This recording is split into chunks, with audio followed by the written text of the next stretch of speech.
А сега включваме пряко нашия кореспондент от полско-украинската граница. Тихомир Игнатов, ти си.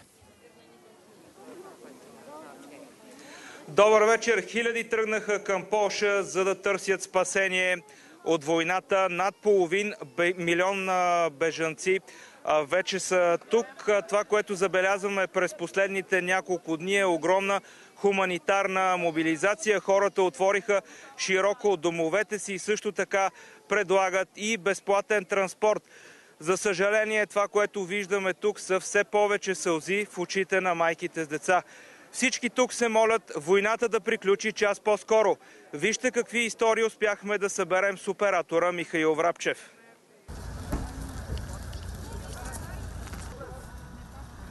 Те пресичат границата уморени, отчаяни и ужасени. Молят за помощ. Искат света да научи какво се случва в Украйна. Току-що получих тази вест. От селото, където живее сестрата на моя мъж. На 100 км от Киев. Разстреляли са от тупор племенника и мъжи. Кадировците са превзели 3 села там. Просто са завели в полето 7 души и са ги разстреляли от тупор. Семейството на сестра му е от 3 дни в мазето. Без вода, без нищо. За сега не закачат жените и децата, но започнали да разстрелват мъжете. Там е ад. Наистина е ад. Нашите домове все още си стоят в Киев, но всичко наоколо се взривява. Хората седят по мазетата. Просто не мога да си представя, че това се случва в 21 век. Не знам как ще се спасяват хората. Скоро не знам дали ще пускат хората от Киев да излизат. Харков го няма. Просто го няма. Не съществува вече. Изтриха го от лицето на земята. Това е просто ужасно. Нека целият свят знае какво става в Украйна. Нека знае целият свят. Благодаря ви. Ана и малката й дъщеря Анастасия правят кратка почивка на паркинг в Полша на няколко километра от границата. Всичко, което имат, се побира на задната седалка на колата, която се превръща в техен дом от няколко дни. В нашия район е относително спокойно.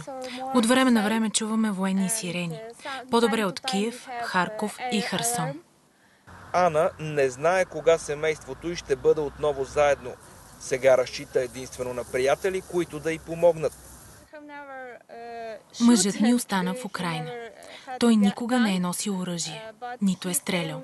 Остана, за да помага като доброволец на армията. Не знам дали ще се върне отново. Не знам какво ще правя. Нямам резервен план. Ако Украйна спечели, мисля, че моята дъщеря ще се върне от дома. Но кой знае? Много е страшно. Ние искаме мир, ние искаме война. Помагайте. Мария е на 29 години.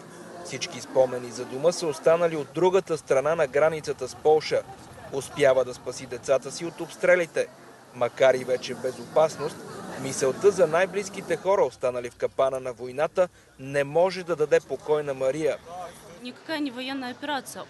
Това не е военна операция. Просто избива хора. Путин иска да възроди Съветския съюз. Той е убиец. Човек без морални принципи. Просто иска да присъедини Украйна към Русия. Как мислите, че може да се чувствам, когато родителите ми са останали в Украйна? Братята ми останаха в Украйна. Баща ми е мобилизиран в армията, за да защитава родината си. Не знам кога ще свърши всичко това. Ще се върнем в Украйна и се надяваме това да бъде много скоро.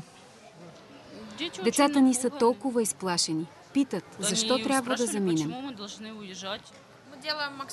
Правим всичко възможно да не разберат какво означава войната. Тихомир Игнатов и Михаил Врабчев от границата между Полша и Украйна. Благодаря.